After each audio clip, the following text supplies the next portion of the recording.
Hey guys, welcome back to my channel.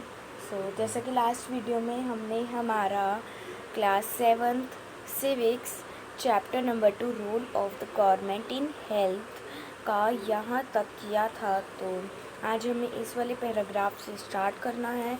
तो यहाँ से स्टार्ट करने से पहले एक बार पीछे का सारा रिकॉल कर लेते हैं ताकि हमें अच्छे से समझ में आ जाए जो जो हम आगे करेंगे। तो चलते हैं हमारे फर्स्ट पेज पर चैप्टर के।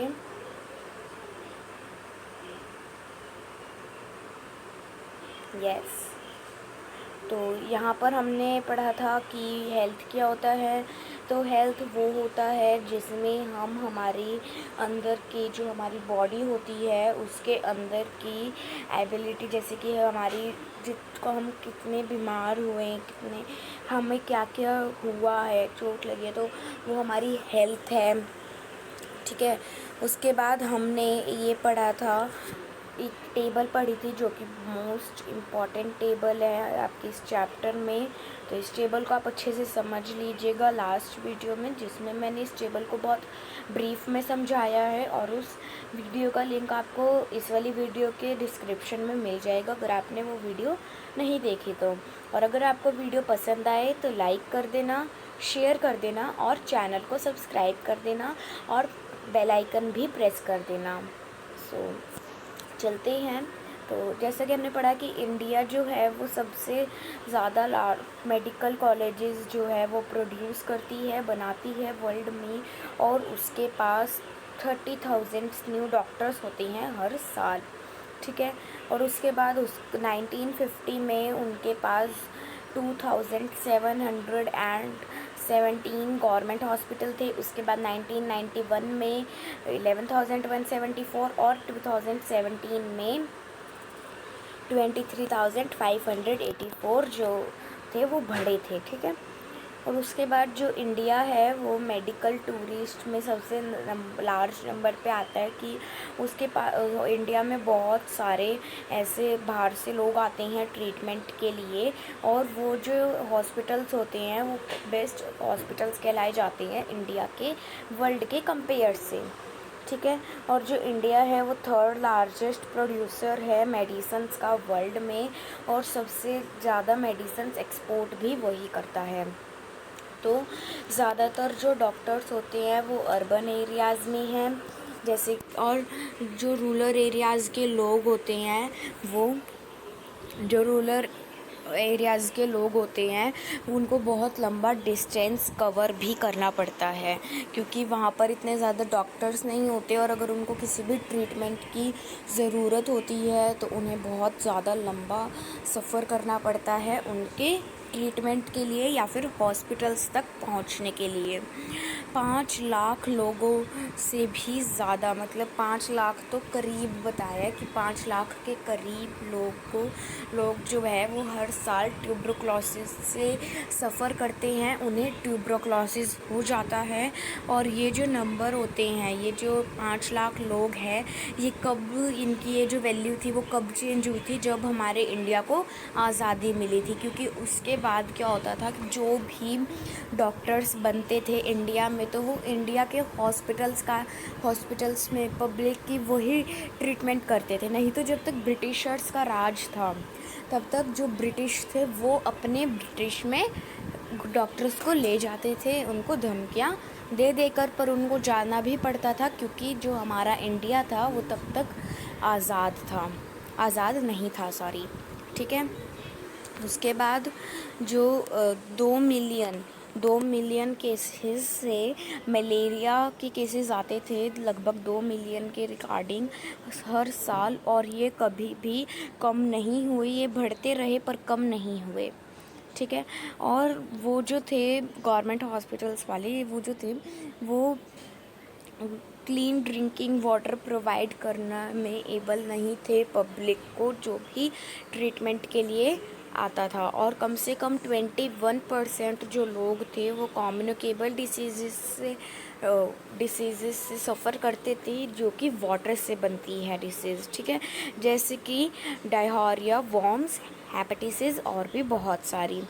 ठीक है, और इंडिया में आधे बच्चे, जितने भी बच्चे हैं, अगर 2 करोड़ बच्चे, 2 करोड़ तो नहीं है क्योंकि 150 करोड़ तो जनता ही है भाई, तुम खुद ही समझ जाओ।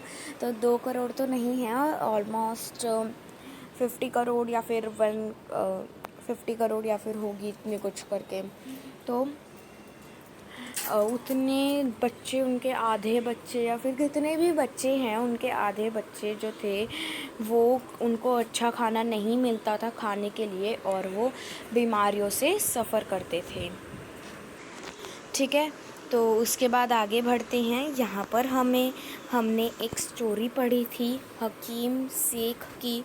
तो उस स्टोरी में हमने क्या पढ़ा था कि वो एक ऑर्गेनाइजेशन के मेंबर थे और उस ऑर्गेनाइजेशन का क्या नेम था, पश्चिम बंगाल खेत मजदूर समिति।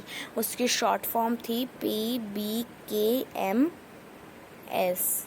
ओके, और वो जो ऑर्गेनाइजेशन थी वो वेस्ट बंगाल की थी। एक शाम 1992 की वो ट्रेन में सफ़र कर रहे थे, जा रहे थे कहीं पे, और उनको इतनी ज़्यादा मतलब कोई इंजरी हो गई थी, वो बीमार हो गए थे और वो बहुत ज़्यादा सीरियस कंडीशन में थे। उन्हें उसी वक्त ट्रीटमेंट की ज़रूरत थी। तो उन्होंने कोलकाता के हॉस्पिटल में, गवर्नमेंट हॉस्पिटल में गए वो, और उन्होंने पूछा क्या मुझे बेड मिलेगा, क्योंकि मैं सीरियस कंडीशन में हूँ और मुझे अभी के अभी ट्रीटमेंट की ज़रूरत है। तो फिर उन्होंने ये कहा था कि मेरे पास बेड नहीं है, और हॉस्पिटल्स ने कहा कि हम आपको फैसिलिटीज़ प्रोवाइड नहीं कर सकते, हमारे पास इस ट्रीटमेंट के लिए स्पेशलाइज्ड डॉक्टर्स नहीं हैं। उन्होंने उस कंडीशन में 14 घंटे जो है वो सफ़र किया था, है ना। और उन्होंने अपने ट्रीटमेंट के लिए 8 गवर्नमेंट हॉस्पिटल्स में पूछा था कि मुझे प्लीज़ ट्रीटमेंट दे दो, मुझे प्लीज़ ट्रीटमेंट दे दो। पर हर एक ने अलग अलग बहाना बनाया था, किसी ने उन्हें एडमिट नहीं किया था। आखिर में वो कहाँ पर गए थे, वो प्राइवेट हॉस्पिटल में गए थे। उनको वहाँ पर ट्रीटमेंट मिल गया था, और बट प्राइवेट हॉस्पिटल में उनके बहुत ज़्यादा पैसे लग गए थे उनके ट्रीटमेंट के ऊपर। तो वो बहुत ज़्यादा गुस्सा भी थे और थोड़े से अपसेट भी थे कि हर हॉस्पिटल ने मुझे किसी भी हॉस्पिटल ने मुझे एडमिट नहीं किया, गवर्नमेंट हॉस्पिटल ने। ठीक है, तो जो हकीम शेख थे और जो पश्चिम बंगाल खेत मजदूर समिति वाली ऑर्गेनाइजेशन थी पूरी, उन्होंने जो गवर्नमेंट हॉस्पिटल्स थे उन्होंने कोर्ट में केस भी फाइल किया था। ठीक है, इस वाली स्टोरी में जो ये स्टोरी थी हमारी द कोस्ट ऑफ क्यूर, तो इस वाली स्टोरी में हमने ये पढ़ा था कि एक गरीब दोस्त होता है और एक अमीर दोस्त होता है। वैसे मैंने पिछले वीडियो में लॉन्ग में समझाया, बट मैं इस वाले वीडियो में शॉर्ट में समझा रही हूँ क्योंकि मुझे सिर्फ एक रिकॉल करवाना है ताकि आप आगे का अच्छे से कर पाएँ। तो इस वाली स्टोरी में हमने क्या पढ़ा था कि एक दोस्त होती हैं अमन और रंजन। तो एक होता है अमीर और एक होता है गरीब। तो दोनों को ही वायरल फीवर होता है। तो एक के जो डैडी होते हैं, जो अमीर होता है, जो डैडी होते हैं वो बहुत ज़्यादा अमीर हॉस्पिटल में जाते हैं जो कि न्यू बना होता है, और वहाँ पर रिसेप्शन पर वो पहले ही 500 रुपये दे देते हैं, 500 रुपीज़ दे देते हैं, और बिना डॉक्टर का इलाज करवाए, मतलब उन्होंने डॉक्टर से मिले भी नहीं थे, उससे पहले ही उन्होंने क्या किया था, 500 रुपये दे दिए थे। क्यों दिए थे? क्योंकि वहाँ पर बहुत ज़्यादा अच्छा म्यूज़िक था और वहाँ पर बहुत ही साफ़ सफाई थी। ठीक है, और उसके बाद फिर वो जब डॉक्टर के पास जाते हैं तो वो बहुत ज़्यादा टेस्ट के लिए बोलते हैं डॉक्टर, बट वो क्या करते हैं, कुछ टेस्ट करवाते हैं और फिर मेडिसिन लेकर घर आ जाते हैं, और वो मेडिसिन उनके ऊपर गलत इफ़ेक्ट कर देती है। तो वो वापस आते हैं और बोलते हैं हमें OPD टेस्ट का जो आपने हमारा पेपर बनाया था हमें वो देखना है। तो वो बोलते हैं कि टेंशन वाली कोई बात नहीं है, वायरल फ़ीवर है और कुछ भी नहीं है, थोड़ा सा अफेक्ट आ गया होगा। तो इसीलिए जो गरीब होता है फिर वो मतलब कि लाइन में खड़े होकर क्या करता है, गवर्नमेंट हॉस्पिटल में जाता है और वहाँ पर इलाज करवाता है ना। तो वहाँ पर क्या होता है, कि वहाँ पर ओपीडी टेस्ट मांगा जाता है उनका वापस। तो उसके बाद हमने पढ़ा था कि public and private health care services. तो वो इसमें क्या बताया था, पब्लिक हेल्थ सर्विस और प्राइवेट हेल्थ फैसिलिटी। तो हमने पब्लिक हेल्थ सर्विसेज का एक पैराग्राफ कंप्लीट किया था, तो सेकंड पैराग्राफ से आज स्टार्ट करते हैं। तो आज का टॉपिक स्टार्ट करने जा रही हैं, बहुत ध्यान से समझना और बहुत मन लगाकर समझना, बहुत इजीली आ जाएगा। The health service is called public for many reasons. In order to fulfill its commitment of providing health care to all citizens, the government has established these hospitals and health centers. Also, the resources needed to run these services are obtained from the money that we the public pay to the government as taxes. Hence, such facilities are meant for everyone. One of the most important aspects of the public health system is that it is meant to provide quality health care services either free or at a low cost so that even the poor can seek treatment. Another important function of public health is to take action to prevent the spread of diseases such as TB, malaria, jaundice, cholera, diarrhea, chikungunya, etc. This has to be organized by the government with the participation of people. Otherwise, it is not effective. For example, when taking up a campaign to see that mosquitoes do not breed in water coolers, rooftops, etc. This has to be done for all houses in the area. इसमें इस वाले paragraph में हमें ये बताया हुआ है कि जो गवर्नमेंट हॉस्पिटल्स बनते हैं वो कैसे बनते हैं, जो पब्लिक हमें गवर्नमेंट टैक्सेस देती है। जैसे कि आप सपोज़ दिल्ली टू हरियाणा जा रहे हो, ठीक है, आप दिल्ली टू हरियाणा जा रहे हो, तो आप कभी भी देखना कि बीच बीच में कुछ टोल टैक्सेस आएंगे, है ना। आप कहाँ पर भी अगर लॉन्ग सफ़र करते हो तो बाय रोड तो टोल टैक्सेस आते हैं। तो वो क्या होते हैं, वो हमें रोड के लिए टैक्स लेते हैं कि हम आपको साफ़ रोड देंगे। और मतलब जब टोल टैक्सेस आता है, suppose it this is Delhi and this is Haryana, okay. वैसे ये है नहीं मैप में, मैप में अब आपको पिक्चर दिखा नहीं सकती एक्चुअली, मैं आपको वीडियो के लास्ट में दिखाऊंगी। तो suppose it is Delhi and it is Haryana. तो जब मैं दिल्ली के यहाँ तक पहुँची, ठीक है, दिल्ली के बाहर पहुँच गई, अब यहाँ पर ना कुछ ही दूरी में टोल टैक्स होगा। ये क्या है, टोल टैक्स, ठीक है। तो ये क्या करेंगे कि हमसे टैक्स लेंगे और फिर आगे के जो जितना भी रास्ता होगा मेरा, वो सारा क्या होगा, बिल्कुल साफ़ होगा। मतलब बिल्कुल जो रोड होगी वो प्लेन होगी, उबड़ खाबड़ नहीं होगी। और जो टोल टैक्स के पीछे वाली रोड होगी ना, जहाँ तक टोल टैक्स नहीं आएगा, वो उबड़ खाबड़ होगी। इसीलिए हमसे टैक्स लिया जाता है कि हम आपको रोड साफ़ देंगे, और हमें रोड साफ़ मिलती भी है, ठीक है। तो जो गवर्नमेंट हॉस्पिटल होते हैं वो कहाँ से बनते हैं, जो पब्लिक गवर्नमेंट को टैक्स देती है वो टैक्स से गवर्नमेंट हॉस्पिटल्स बनते हैं, ठीक है। और जो पब्लिक हॉस्पिटल्स होते हैं वो कैसे बनते हैं, प्राइवेट हॉस्पिटल्स, वो एक जैसे कि कोई भी उस प्राइवेट हॉस्पिटल का ओनर होता है और वो उस हॉस्पिटल को अपने पैसे से बनाएगा। उसको जैसा बनाना है, जैसा नहीं बनाना, उसमें क्या क्या रखना है, क्या क्या नहीं रखना, वो सब उसकी मर्ज़ी होती है। उसको कितना पैसा लगाना है, कितना नहीं लगाना, कितना इन्वेस्ट करना है, सब उसकी मर्ज़ी होती है। तो वो अपने पैसे से प्राइवेट हॉस्पिटल बनाएगा जो उसका होगा, और उसके अंदर फिर वो डॉक्टर्स को रखेगा जो अच्छे खासे मतलब पूरे ट्रीटमेंट कर पाएंगे, अच्छे सारा मतलब अच्छे से बिल्कुल एक्सपीरियंस डॉक्टर्स रखेगा, वो पूरे बेड्स रखेगा, मेडिसिन सेंटर रखेगा, सब कुछ, रिसेप्शन वगैरह सब कुछ। अब जो वो रखेगा वही उसका हॉस्पिटल कहलाया जाएगा, ठीक है। और आपने कभी भी देखा होगा जो वाटर से बीमारियां फैलती है वो बहुत ज़्यादा नुकसानदायक हो जाती है। तो कभी भी आपने अगर नोट किया हो तो गर्मियों में क्या होता है कि गर्मियों में क्या होता है कि अगर आपके घर में कूलर है या फिर रूफ टॉप्स है, पंखे वगैरह कुछ बाहर जो मतलब कि ऐसे ना कुछ होते हैं, मैं आपको दिखाती हूँ रूफ टॉप्स क्या होते हैं। ऐसे करके कुछ होते हैं, वो भी ना कूलर की तरह हवा देते हैं, ठीक है। तो वो ना अलग अलग जगह पर खड़े करे जाते हैं, तो उनको ना चेक करने के लिए उनमें एक दवाई डालने के लिए ना वो आते हैं, कुछ मतलब गवर्नमेंट की तरफ से आते हैं लोग। तो वो बोलते हैं कि अगर आपके घर में कूलर है तो हमें आपके वहाँ पर वो दवाई डाल ली है ना, और हम डलवाते भी हैं वो। This has to be done for all houses in the area.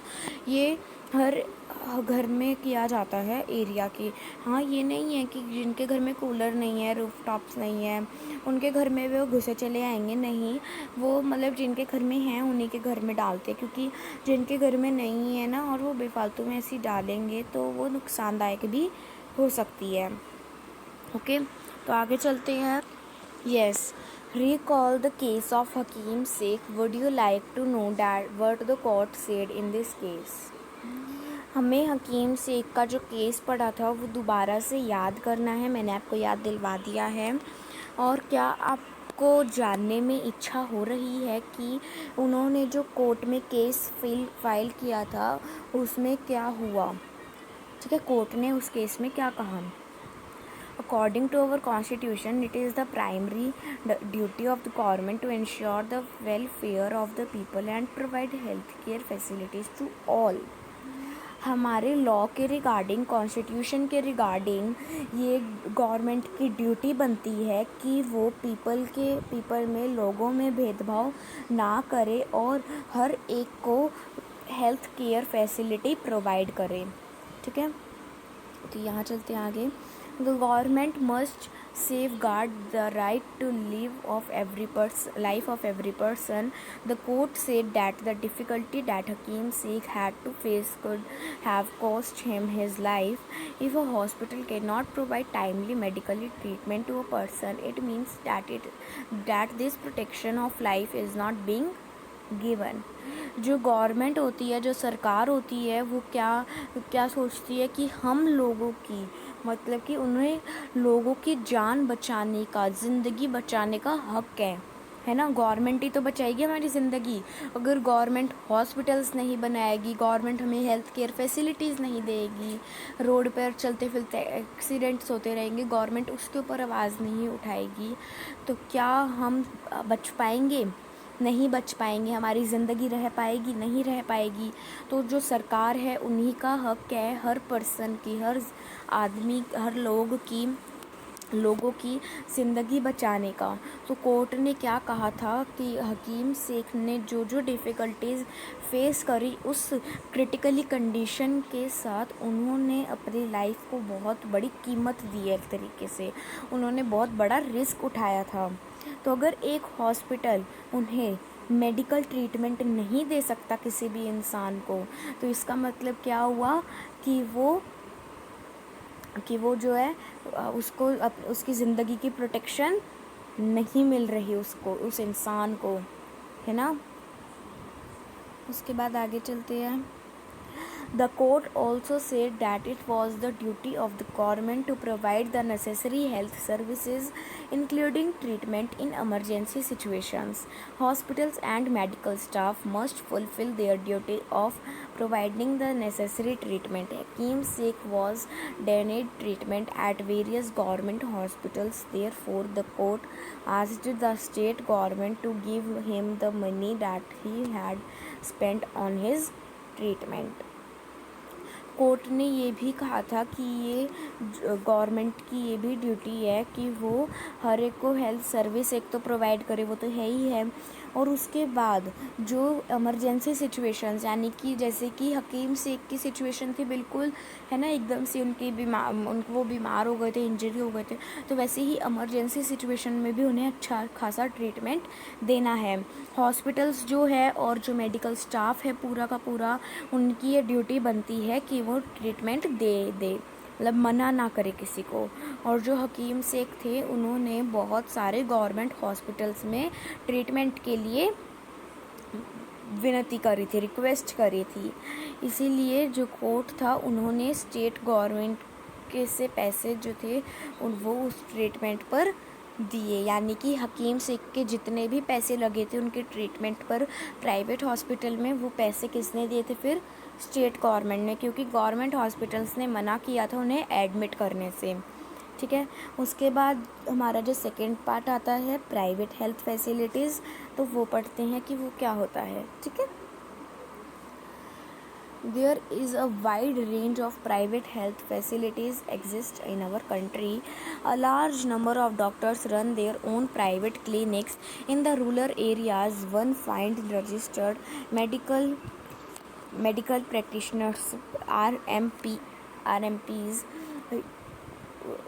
Urban areas have a large number of doctors, many of them providing specialized services. There are hospitals or nursing homes that are privately owned. There are many laboratories that do tests and offer special facilities such as X-ray, ultrasound, etc. There are also shops from where we buy medicines. तो इस paragraph में हमें क्या बताया हुआ है? इस paragraph में हमें बताया हुआ है कि हमारी कंट्री में, हमारे देश में बहुत सारे प्राइवेट हेल्थ फैसिलिटीज़ है, प्राइवेट हॉस्पिटल्स हैं। सबसे ज़्यादा तो मतलब कि सबसे ज़्यादा डॉक्टर्स भी हैं जिनके खुद के प्राइवेट क्लिनिक्स हैं। और रूरल एरियाज़ जो गांव वगैरह के होते हैं उनमें रजिस्टर्ड मेडिकल प्रैक्टिशनर्स, यानी कि हमें इतना ज़्यादा चलना पड़ता है, सफ़र करना पड़ता है ट्रीटमेंट करवाने के लिए, जिसकी शॉर्ट फॉर्म क्या है? RMPS। ठीक है, तो और जो अर्बन एरियाज़ होते हैं उनके पास बहुत सारे डॉक्टर्स हैं, बहुत सारे स्पेशल सर्विस प्रोवाइड करती हैं। उनमें जो हॉस्पिटल्स हैं और जो नर्सिंग होम्स हैं उन्होंने खुद के हैं वो जो हमें अच्छी सर्विस प्रोवाइड कर सकते हैं। बहुत सारे डॉक्टर्स हैं वहाँ पर, और बहुत सारे ऐसे लेबॉर्ट्रीज़ हैं जहाँ पर टेस्ट होते हैं, अलग अलग स्पेशल ऑफर्स होते हैं, जैसे कि एक्सरे, अल्ट्रासाउंड है ना, एक्सरे का कोई अलग क्लिनिक, अल्ट्रासाउंड का कोई अलग। ऐसी बहुत सारी शॉप्स भी है जहाँ से हम अपनी दवाइयाँ खरीदती हैं। ठीक है, उसके बाद आगे बढ़ते हैं।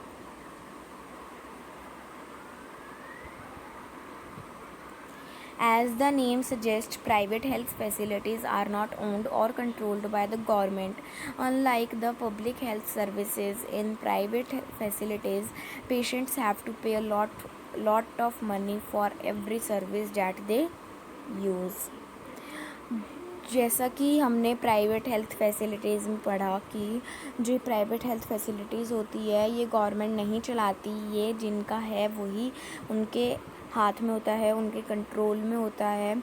तो जो पब्लिक हेल्थ सर्विस होती है और प्राइवेट हेल्थ फैसिलिटीज़ होती है वो दोनों अलग अलग होती है, बट जो प्राइवेट हेल्थ फैसिलिटीज़ होती है उसमें पेशेंट को बहुत सारा पैसा पे करना पड़ता है जो उन्हें सर्विस चाहिए। जैसा कि यहाँ पर एक पिक्चर दी हुई है, तो पिक्चर के यहाँ लिखा हुआ है अ post operative room in a leading private hospital in Delhi.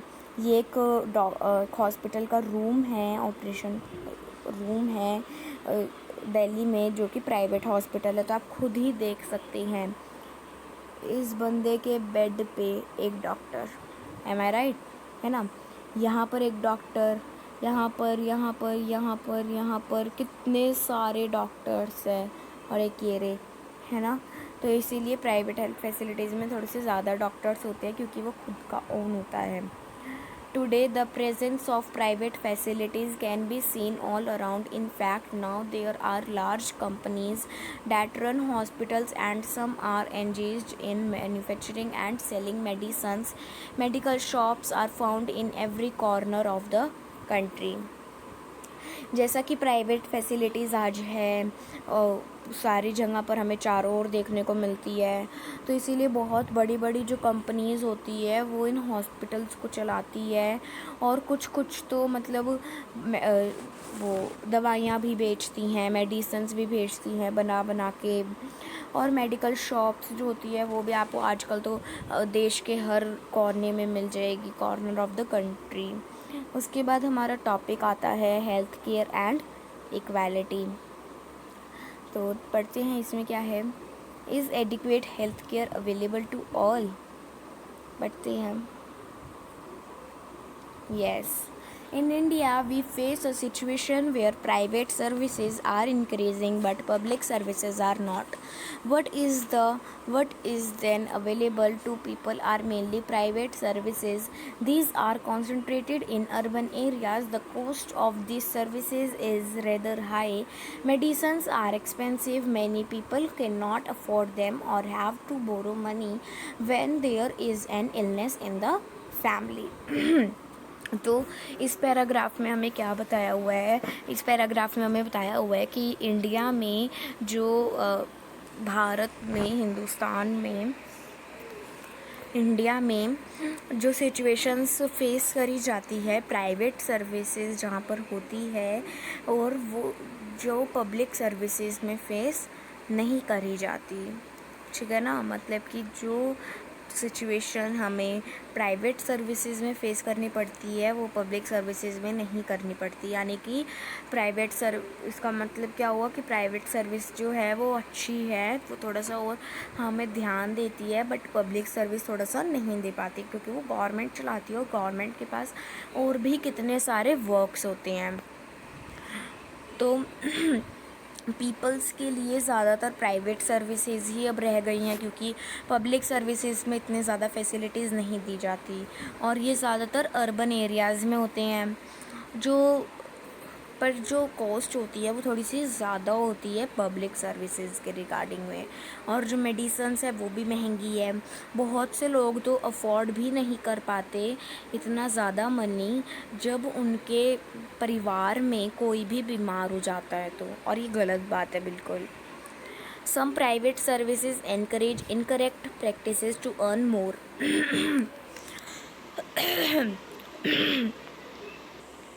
At times, inexpensive alternatives though available may not be used. For example, some medical practitioners are found to prescribe superfluous medicines, injections, or saline when simple medication may suffice.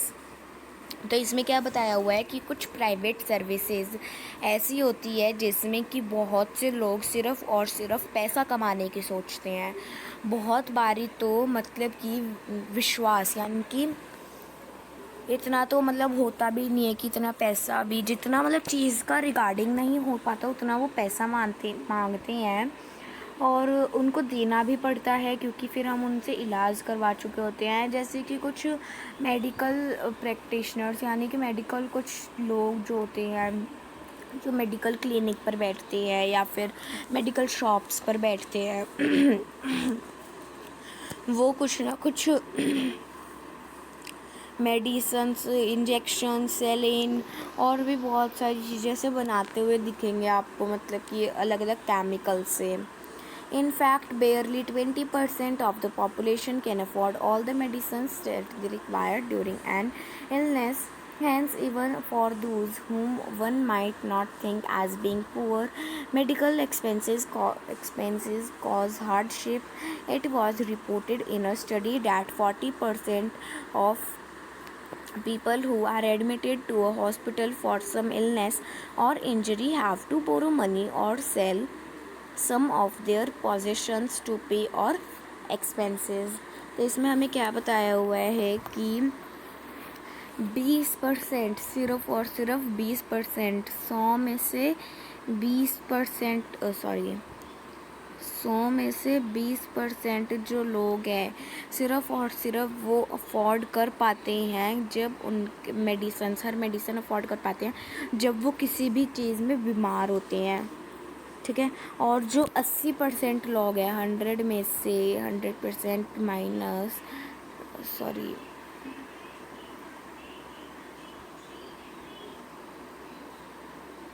Yes 100 में से 20% अगर हम minus करते हैं तो 80% हमारे पास बच गया है।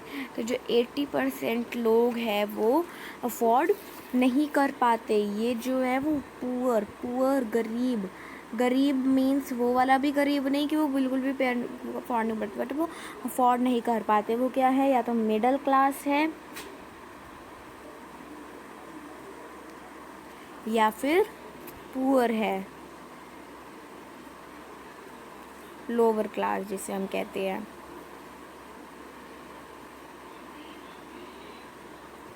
ठीक है। तो जो बाकी के हैं वो सारे पुअर हैं और उनको मेडिकल एक्सपेंसेस यानी कि ये सब चीज़ें लेने के लिए बहुत ज़्यादा हार्डशिप यानी कि बहुत ज़्यादा मेहनत करनी पड़ती है। और वो कम से कम 40% जो लोग हैं वो हॉस्पिटल्स में एडमिट हो जाते हैं कोई भी इलनेस या फिर इंजरी आते ही, और वो मनी भी दे देते हैं और कुछ अपना पार्ट या फिर कोई भी चीज़ अपनी बेच देते हैं, जैसे सोना चांदी जो भी उनके पास होता है। ठीक है। For those who are poor, every illness in the family is a cause of great anxiety and distress. What is worse is that this situation tends to happen again and again. Those who are poor are in the first place undernourished. Those families are not eating as much as they should. They are not provided basic necessities like drinking water, adequate housing, clean surroundings, etc., and therefore are more likely to fall ill. The expenses or on illness make their situations even worse. तो इस paragraph में हमें क्या बताया हुआ है, तो इस वाले पैराग्राफ में हमें बताया हुआ है कि पुअर्स के लिए, गरीब के लिए, उसके मतलब कि फैमिली में अगर कोई भी बीमार होता है तो वो बहुत ज़्यादा मतलब कि टेंशन वाली बात हो जाती है उनके लिए। और वो ये क्या सोचते हैं, वो ये सोचते हैं कि ये सिचुएशन बार बार आएगी। ठीक है। और जो गरीब है ना, उनके एक ही बारी में, पहली बारी में अगर कोई बीमार हो जाता है तो वो उसी में बहुत ज़्यादा मतलब एक तरीके से लुट टाइप में जाते हैं, एक तरीके से मतलब उनका सारा पैसा लग जाता है। और वो जो फैमिलीज़ होती है, जो पुअर फैमिलीज़ होती है, वो अच्छा कुछ खाती भी नहीं है और जितना उनको रिक्वायर होती है वो सिर्फ उतना मतलब उससे भी कम ही खाती है। आप ये लगा लो वो पैसा बचाने की सोचती है जितना हो सकता है वो। और उनको जो बेसिक चीज़ें होती है वो भी नहीं प्रोवाइड करी जाती मिलती, जैसे कि पानी पीने के लिए उनको नहीं मिलता, हाउसेस यानी कि अच्छे घर नहीं मिलते रहने के लिए, क्लीन सराउंडिंग्स, आसपास का वातावरण जो है वो अच्छा नहीं होता। और जो मतलब कि जो ज़्यादा बीमार होते हैं उनको तो बिल्कुल भी नहीं। और उसके बाद जब वो बीमार यानी कि उनके इलनेस पर, उनके बीमारी पर पैसा लग जाता है उसकी सिचुएशन पे, जो कि बहुत ज़्यादा वॉर्स यानी कि बहुत ज़्यादा क्रिटिकली बना देती है। ठीक है। सॉरी, ये सब आते हैं इस वाले पैराग्राफ पे। Sometimes it is not only the lack of money that prevents people from getting proper medical treatment. Women, for example, are not taken to a doctor in a prompt manner. Women's health concerns are considered to be less important than the health of men in the family. Many tribal areas have few health centers and they do not run properly. Even private health services are not available. तो इस वाली paragraph में हमें क्या बताया हुआ है कि कभी कभी पैसों की कमी पड़ जाती है तो जो लोग होते हैं उनको अच्छे से मेडिकल ट्रीटमेंट नहीं मिल पाता। जैसे कि जो वुमेन्स होती है, जो लेडीज़ होती हैं, फॉर एग्ज़ाम्पल अगर कोई डॉक्टर है उन्हें वुमेन को नहीं लेगा बिकॉज़ उनके पास पैसा नहीं है। और जो वुमेन्स की हेल्थ होती है वो बहुत ज़्यादा इम्पॉर्टेंट होती है मेन की फैमिली, सॉरी, यहाँ पर हमें ये बताया हुआ है कि जो वुमेन्स की हेल्थ होती है वो बल्कि कम थोड़ी सी इम्पॉर्टेंट होती है मेन से उसकी फैमिली में। और बहुत सारे जो ट्राइबल एरियाज़ होते हैं वहाँ पर हेल्थ सेंटर्स भी है और वो अच्छे से चल नहीं पा रहे, और जो प्राइवेट हेल्थ सर्विसेज है वो अवेलेबल नहीं है। तो सोचो वो जाए कहाँ, है ना। उनको बहुत पैदल चलना पड़ता है बहुत दूर दूर तक। अब नेक्स्ट टॉपिक, लास्ट टॉपिक इस चैप्टर का, तो ये है व्हाट कैन बी डन। तो पढ़ते हैं इसको। There is a little doubt that the health situation of most people in our country is not good. It is the responsibility of the government to provide quality health care services to all its citizens, especially the poor and the disadvantaged.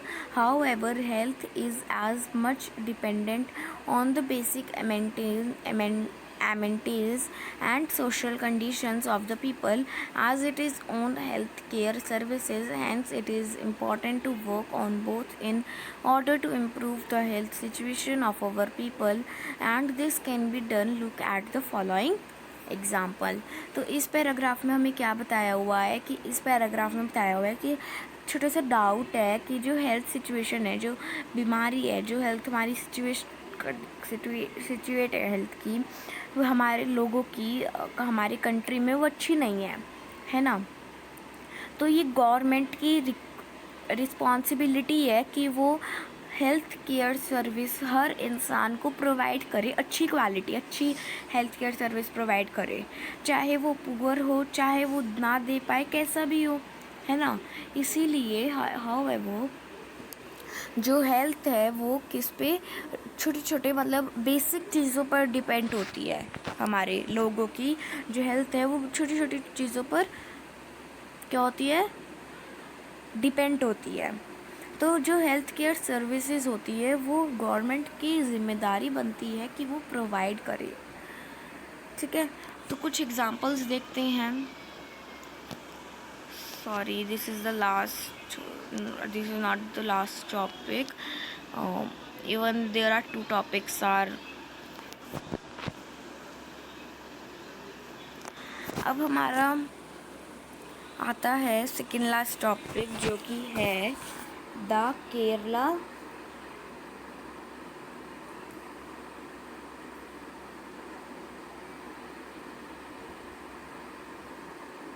Experience. इस topic को बहुत ज़्यादा दिमाग लगाकर और मन लगाकर पढ़ना रिक्वेस्ट करके कह रही हूँ, क्योंकि ये बहुत ज़्यादा इम्पॉर्टेंट टॉपिक है इस चैप्टर का। वैसे तो सारे इम्पॉर्टेंट है बट ये वाला थोड़ा सा ज़्यादा है, sorry.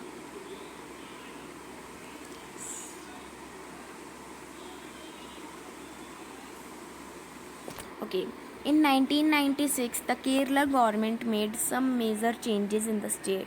40% of the entire state budget was given to panchayats. They could plan and provide for their requirements. This made it possible for a village to make sure that proper planning was done for water, wood, women's development and education. This meant that water supply schemes were checked, the working of schools and Anganwadis was ensured, and specific problems of the village were taken up. Health centers were also improved. All of this helped to improve the situation. Despite these efforts, however, some problems such as shortage of medicines, insufficient hospitals beds, and not enough doctors remained, and these needed to be addressed.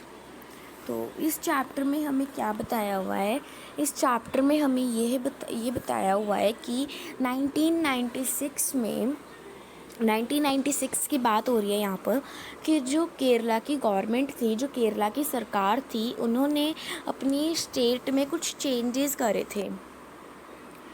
40% of the entire state budget was given to panchayats. जो 40% budget था state का वो पंचायत को दे दिया गया था, ठीक है। They could plan and provide for their requirements, और उनकी ज़रूरतों के लिए दिया गया था कि उनको जो भी ज़रूरत हो वो इस बजट से, इस पैसा से कंप्लीट कर सकते हैं अपनी। This made it possible for village to make sure that proper planning was done for water, wood, women's development and education. तो भाई इससे ये तो हमें पता ही चल गया कि विलेज जो है वो इस लायक तो हो ही सकता है कि उसको अच्छा पानी मिल जाए, खाना मिल जाए, वुमेन्स की डेवलपमेंट हो जाए, अच्छी एजुकेशन मिल जाए, है ना। इसका मतलब कि जो वाटर है वो अच्छे से सप्लाई नहीं हो पा रहा। जो स्कूल्स है, जो आंगनवाड़ीज़ है, इन सब में प्रॉब्लम्स आ रही है विलेजेस में, कि विलेजेस उठ रहे हैं क्योंकि विलेजेस नहीं है तो खाना नहीं है ना। जो हेल्थ सेंटर्स है वो भी थोड़े से इम्प्रूव हो गए, और इन सब से जो सिचुएशंस थी वो भी इम्प्रूव हो गई, सिचुएशन जो चल रही थी। तो ये सब जो थे ना वो हमें एक तरीके से प्रॉब्लम से दूर कर रहे थे। और जो मेडिसिन्स की शॉर्टेज थी, जो हॉस्पिटल्स में बेड्स नहीं थे, जो डॉक्टर्स नहीं थे अच्छे, तो उन्होंने उनको भी मतलब हॉस्पिटल्स वगैरह इन सब की भी अच्छी कंडीशन हो गई। For more details visit link, मतलब ये लिंक दिया हुआ है, मैंने लिंक बोला क्योंकि link is not able to read. तो अपने लास्ट टॉपिक पर आते हैं, that is the Costa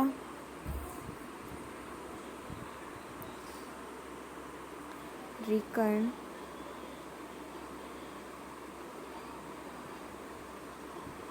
approach. Okay, तो इसे पढ़ते हैं। Costa Rica is considered to be one of the healthiest countries in Central America. The main reasons for this can be found in the Costa Rican Constitution. Several years ago, Costa Rica took a very important decision and decided not to have an army. This helped the Costa Rican government to spend the money that the army would have used on health, education, and other basic needs of the people. The Costa Rican government believes that a country has to be healthy for its development and pays a lot of attention to the health of its people. The Costa Rican government provides basic services and maintains to all Costa Ricans. For example, it provides safe drinking water, sanitation, nutrition, and housing. Health education is also considered very important, and knowledge about health is an essential part of education at all levels.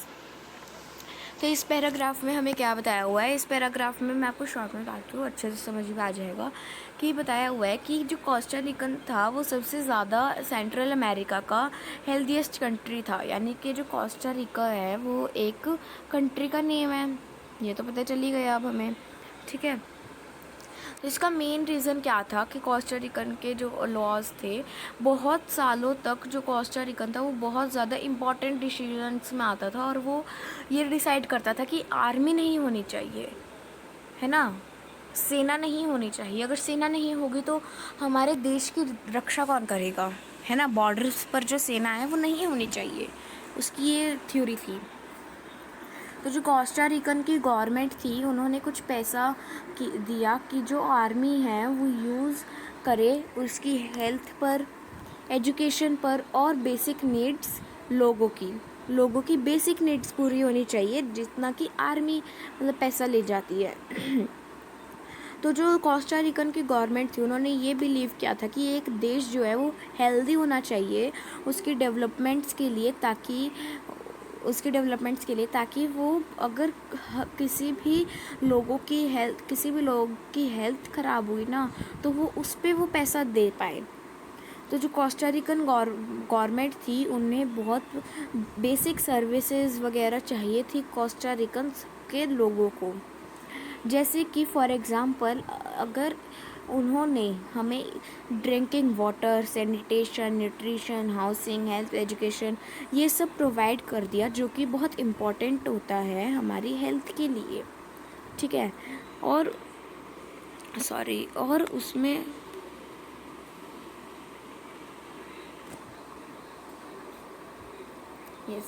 और उसमें बहुत ही ज़्यादा education provide कर दी at all levels, यानी कि जिस भी level पर हमें एजुकेशन चाहिए तो वो तो अच्छा ही होगा, है ना। So our chapter is complete. If you have any doubt in this chapter or in this video, so you can tell me in the comment section. So please suggest me on which chapter, on which book and on which class I will make video on YouTube. So bye bye.